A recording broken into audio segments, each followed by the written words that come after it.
Ah, the Marvel Cinematic Universe. What a blood-sucking, rancid, horrible waste of time, money, and attention. It's not just that these films are bad. They are. But the biggest problem is that they're also lorded over by an unrestrained whore giant of a studio that continues to shill them out. All this shit, all this cinematic universe bullshit in every fucking film.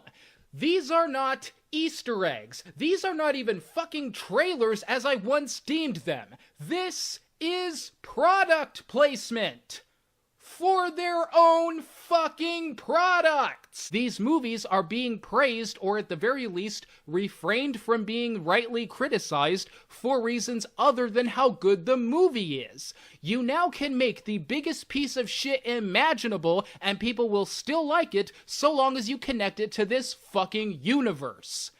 In fact, I firmly believe that if the Fantastic Four movies or the Daredevil movie was released today, exactly as they are, except worked into the Marvel Cinematic Universe, every Marvel fan would love them. Because when you judge them as movies, of course they're terrible, but when you judge them by whether or not they expand the universe, they can do no wrong. While a studio with any sanity or restraint at all might announce a film about 2 years ahead of time, Marvel has announced a slew of new films that are set to be released between now and 2019. 2019! Marvel will throw names casually onto a giant production assembly line and just hope they have an idea for a good film when they fucking get around to it. Who does that? Who makes movies like that? Guardians of the Galaxy was written and directed by James Gunn, an award-winning director and the writer of such cinematic masterpieces as Scooby-Doo, Scooby-Doo 2, Monsters Unleashed. And by award-winning director, I mean he won not one, but 2 Razzie Awards for Worst Director and Worst Screenplay. 2 Razzie Awards. This is what Marvel Studios considers talent. Whenever anyone defends this studio, defends these films, defends Marvel as being anything but a shitty cash-sucking scam of a film studio, just infer that I have responded with a mere 3 words. 2 Razzie Awards. That's all I have to say from now until the end of time. 2 Razzie Awards. Marvel Studios was so keen to work with a failed writer and director while at the same time letting a genius like Edgar Wright walk. Is the reason that is because they know that Gunn would be easy to control? Because they know he wouldn't give them any trouble, and while he's a shitty writer and director who will probably make their movie bad, he at least wouldn't have the clout to defy them? The conjectural answer to that conjectural question is, of course it fucking is! Hey guys, I got a great idea going for Iron Man 2. We're gonna have a story where Tony faces death, looks back on his life, questions his own legacy, and thinks about what he's leaving behind. Oh, yeah, that's whatever you were talking about for you, but, listen here, Jim. John. Whatever. We're making the Avengers in a few years, so whatever else you do with your little movie, we also need you to shoehorn in the eye patch guy, the redhead woman, that bored guy, and make constant reference to the fact that the Avengers is coming up. Well, that doesn't really fit with the movie that I wrote. Fuck your movie. I'm sorry, what? Come in here real close.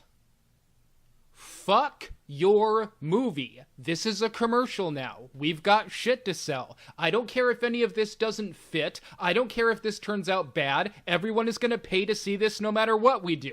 Now get your ass in the director's chair and shill our shit, you bitch. Favreau felt that the movie was rushed into production, and if you followed the development process, you know it was, and they pushed him into making it without a fully realized script. What bothers me about this to this day is that they didn't even hide this. They didn't even feel like they had to be evasive about this and said, you're all stupid. So what if we hijacked Favreau's movie and made you all sit through an Avengers commercial when you thought you were going to see Iron Man 2? You'll still see our movies anyway. You know you will, you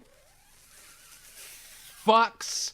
This is the problem with comic book movies. And, I mean, they kind of bring it upon themselves to a degree.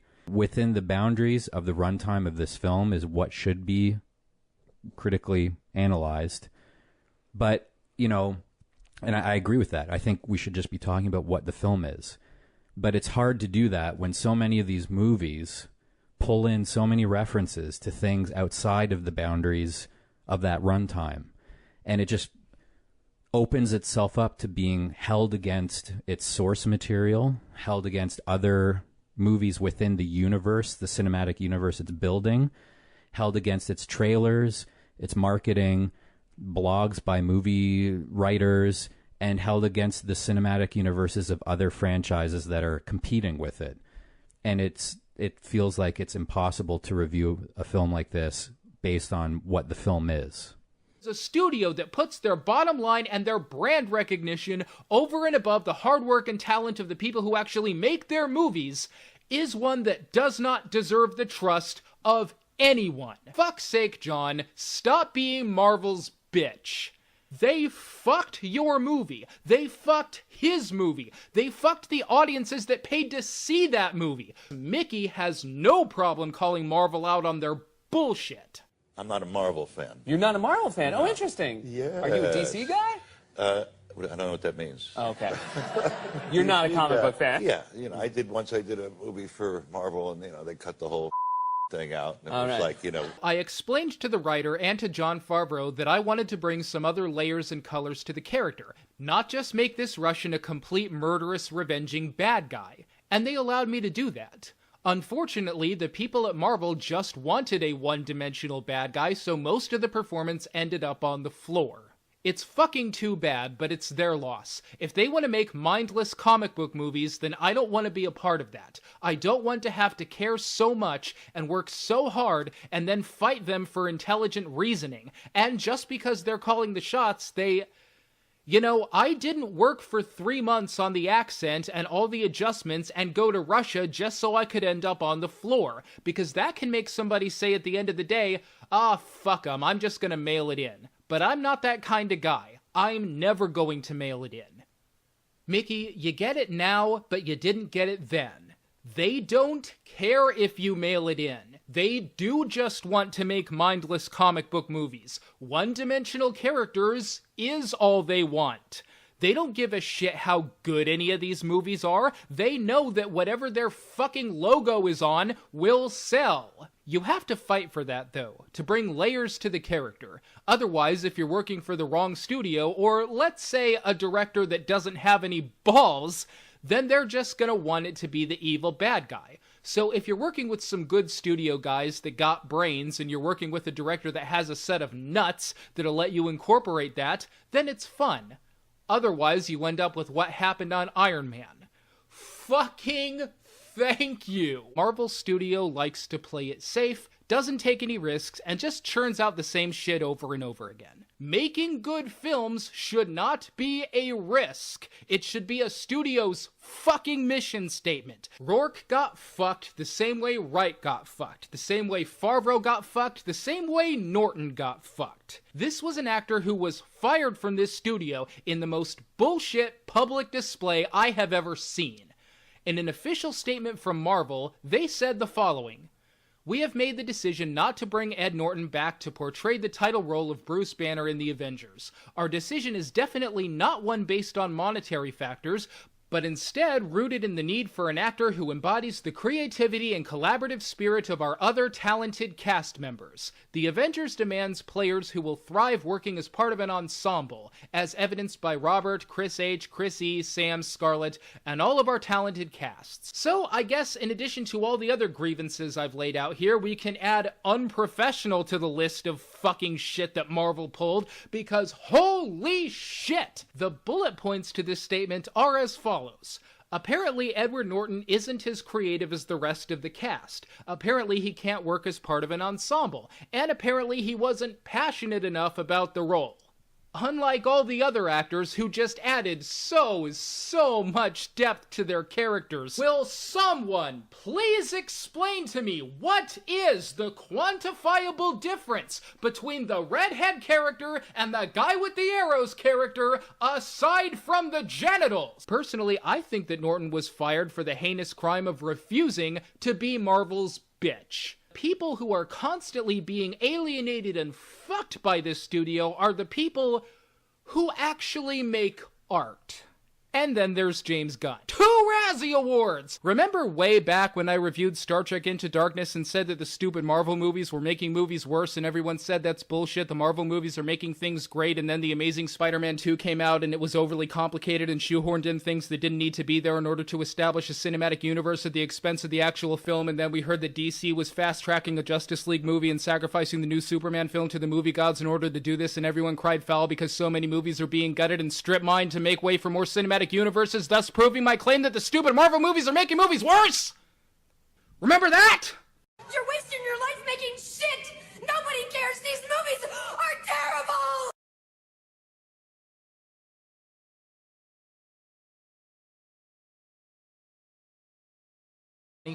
I think if anyone had tried to make a Star Wars film before the prequels that didn't involve George Lucas in any way, the reaction would have been, "How dare you?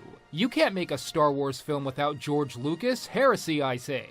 But as The Force Awakens was made 10 years after the prequel films stunk up the place and shit all over the franchise with their filth, the reaction to Abrams' new film going in was more like, well, thank God that nut isn't involved in these anymore, maybe now we can at least get a decent Star Wars film out of the deal. And you know, I actually think it might have turned out a little better than that. I was very happy with The Force Awakens. That's right, ladies and gentlemen, we have good Star Wars films again. Good? Good? Look at this crap. Characters who have personalities and story arcs, a consistent look into the universe. This is like a Star Wars film. But not these ones, the bad Star Wars films. The one that I don't like, but everyone else on Earth does. What I don't like is what's bad, and what I like is good, and everyone else is wrong. It's my story, and if I... Shut up! Shut up, crazy man! You have no power here, anymore, you man! So yeah, like I said, good Star Wars films again. The story is very similar to the original Star Wars, but you know what? At least we're keeping things simple this time. None of this Trade Federation, Republic Queen, taxation blockade bullshit. Sold them. I sold them to the white slavers that take these things and Oh God, I've sold my soul to white slavers.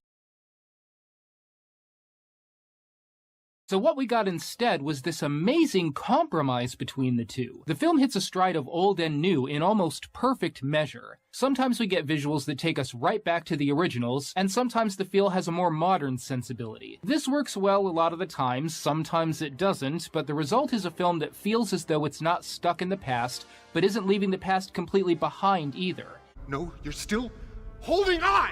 Let go! It's time to let old things die. Let the past die. Kill it, if you have to.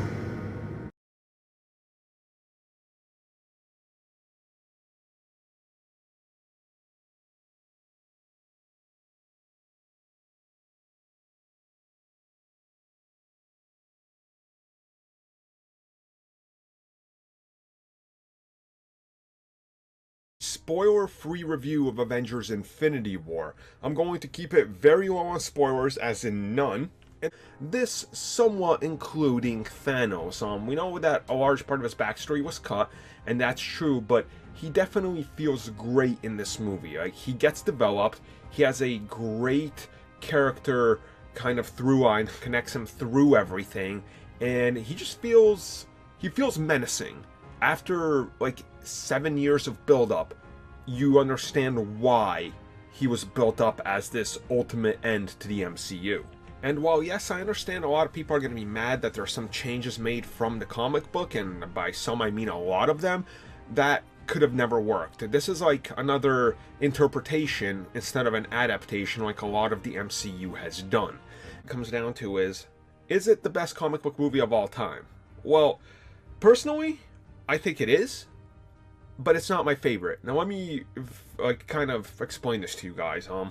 When I hear people talk about the best comic book movie ever, they go to like, you know, your Iron Mans or your Spider-Man 2 or your Dark Knight or something. I'm just like, well, yeah, okay, those are great movies. I admit, I love those movies, but they're not necessarily comic book movies.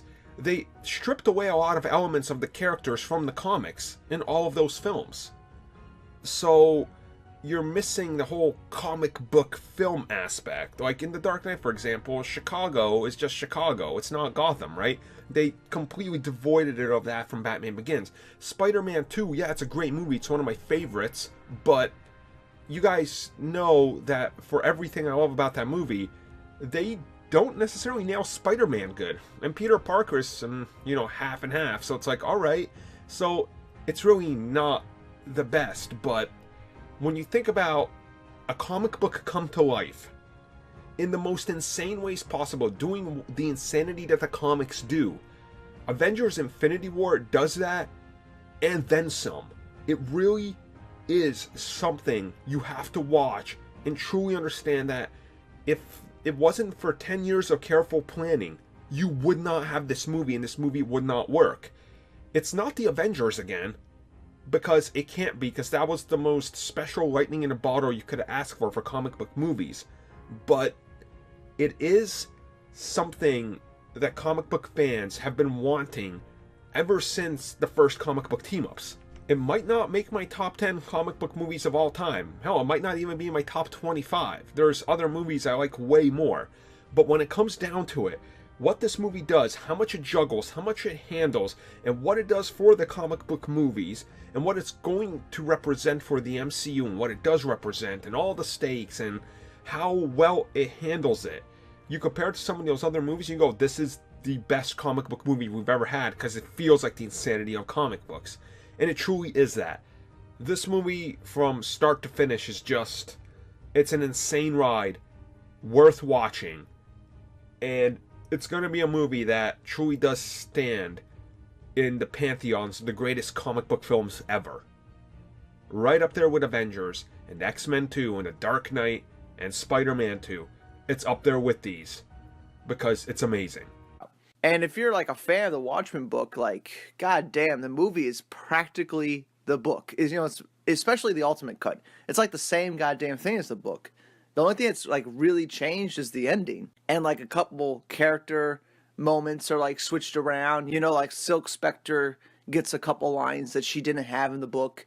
And it's just like, it's very minimal shit that's changed in the movie. I thought Watchmen was a great movie. Because apparently the director of Doctor Strange, Scott Derrickson, actually admitted that his favorite comic book movie of all time is Watchmen. And he even compared it to Ridley Scott's Blade Runner. And I thought that was amazing. And he specifically said the Ultimate Cut of Watchmen is his favorite comic book film. And Watchmen book, like, god damn, the movie is practically the book. It's especially the Ultimate Cut. It's like the same goddamn thing as the book. It really comes down to is it the best comic book movie of all time? Well, personally, I think it is, but it's not my favorite. Now let me kind of explain this to you. When you think about a comic book come to life in the most insane ways possible, doing the insanity that the comics do, Avengers Infinity War does that, and then some. And what it's going to represent for the MCU, and what it does represent, and all the stakes, and how well it handles it. You compare it to some of those other movies, you go, this is the best comic book movie we've ever had, because it feels like the insanity of comic books. And it truly is that. This movie, from start to finish, is just, it's an insane ride, worth watching. And it's going to be a movie that truly does stand in the pantheons of the greatest comic book films ever. Right up there with Avengers, and X-Men 2, and The Dark Knight, and Spider-Man 2. It's up there with these, because it's amazing. I thought Watchmen was a great movie. Watchmen book, like, god damn, the movie is practically the book. It's especially the Ultimate Cut. It's like the same goddamn thing as the book. It comes down to is it the best comic book movie of all time?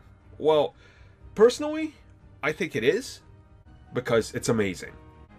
When you think about a comic book come to life in the most insane ways possible, doing the insanity that the comics do, Avengers Infinity War does that, and then some.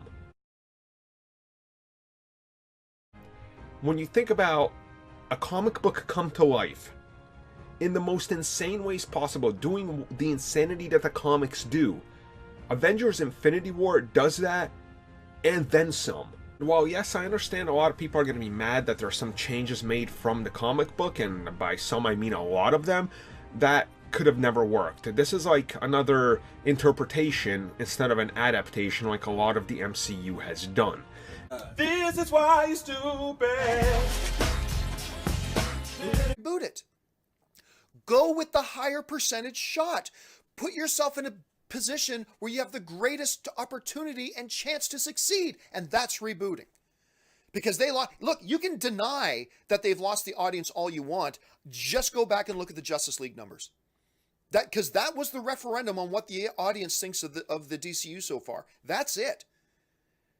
Now, you may like the films. You know I like the films. But we cannot, as fans, just bury our heads in the sand and pretend everything's okay.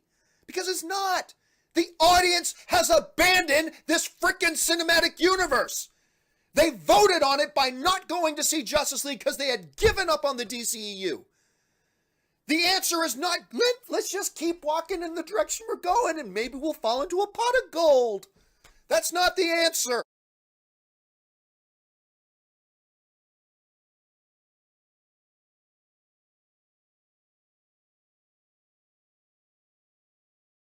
The state of Star Wars and the Star Wars fandom has been the hot topic of discussion for a little bit now, and the temperature of this topic has gotten even hotter in recent weeks with the rise of a brutal toxicity growing in the fandom and the undisputed financial failure of the Star Wars Solo movie.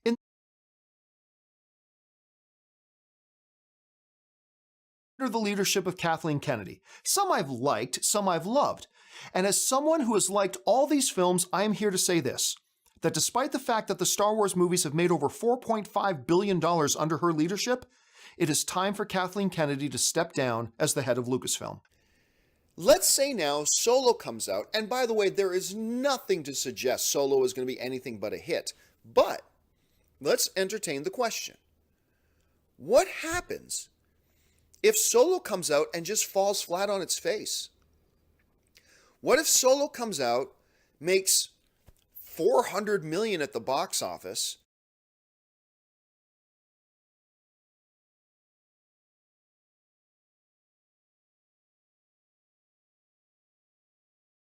Let's be clear right off the bat. Solo is a film that never should have been greenlit in the first place.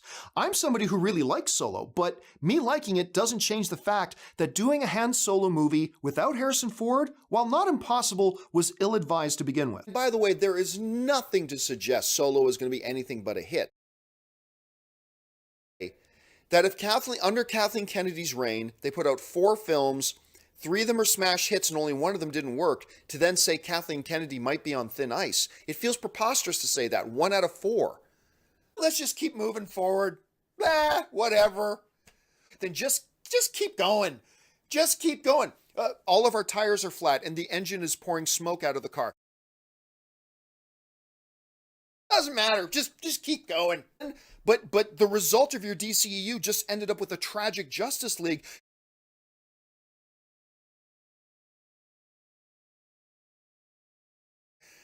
To me, this is the height of incompetence. And yeah, everything's fine. Nothing's... Earlier today, I found out something regarding Warner Brothers and the DC Cinematic Universe that I know is 100% true. And if I were to say what it is, people would lose their banana minds, and not in a good way. If I said what I found out today about Warner Brothers and the DCEU, that I know 100% is true, and it's going to come out. It's going to come out eventually. I don't know if it's going to come out in a month or 3 months or 5 months, but it's going to come out. If I said what it was, oh my God, people would, pitchforks and flames and whatever, would be so pissed. And here's the thing, I ain't going to say what it is. I ain't going to say what it is. If you're insinuating Warner Brothers being bought by Disney, if that's what you're insinuating, no, that's not what's in my mind, nor what is happening. So no, that's not what I'm talking about. No, this is a story about something that's just gone, another big thing of things being screwed up the DCEU right now. But anyway, so no, it is not that particular thing. Is the secret panic button worthy? LOL, please say yes. Oh yes. Yep, the secret is panic button worthy. The DC news is about Michael Bay. Not if I'm right. No, not about Michael Bay. And you know what? I'll let you in on a little something. The Michael Bay thing is dead. Michael Bay won't be doing Lobo. So that's what I'm hearing. So anyway, it's tell us. Nope. Not gonna do it. Not gonna do it. You will find out. It's coming out. This is something that they can't keep under wraps. Eventually this is going to come out because it's something that's significantly, I'm not going to give away any hints, but you'll see. You'll find out. You'll see.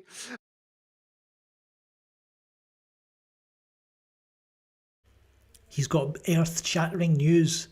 John Camperi said, he's got news that's going to rock the DC fans. Still waiting, mate. Still waiting. How the fuck do you fuck this up? How do you screw this panic button? Oh boy. It broke it. The DC fans who claim that Disney and Marvel just paid off the critics. Honestly, if you're one of those people who thinks that, please grow the fuck up. I'm giving up food. I'm just gonna not pile anything on top of this. And then a few weeks ago, I got contacted to do the solo campaign. Really? And I'm like, I can't.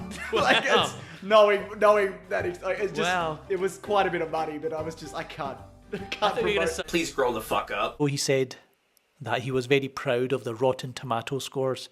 So, and as you can see, here's my tweet. Sure, awards isn't everything, but 10 years, right? Over 10 years, almost 20 films, astronomical production budgets, marketing, forcing theatres to screen your movie as top priority, because that's what Disney do, right? Inflated review scores from critics you influenced. So I would say, after all that, do I know? You've got critics who are, one critic posting 3 reviews of the same film just because they have a different, they get to write for different publications, increasing the score. So one critic, 3 reviews, 2 reviews. Yeah, okay. Again, I'm just repeating what I said in my tweet. A lot of you guys are going to come out of this theater absolutely thrilled with what you get in The Last Jedi. I screamed, I cried, and I had the time of my life. Rian Johnson pulled it off, making what might be the best Star Wars movie ever. Now, you're going to get a lot of these. I mean, the reactions are so, if you are sensing a trend here, the reactions on this thing are really quite positive. Last Jedi floored me. Rian Johnson and the team nails so much. Thrills, laughs, heart, and most of all, pushing the characters, overall franchise, a major step forward, some really rich material to explore in the future. Cannot wait for more. And are you guys getting the feeling about how it is people felt about this? Are you getting the feeling? No hyperbole. The Last Jedi is the best Star Wars movie. Rian Johnson and company nailed it. Basically, what we're talking about overall is Star Wars The Last Jedi has its mission accomplished. It is, at its core DNA, is Star Wars. It's very much Star Wars. You have no idea how big of a fool this makes me look like. Blah, blah, blah, blah, blah. It has made me look stupid.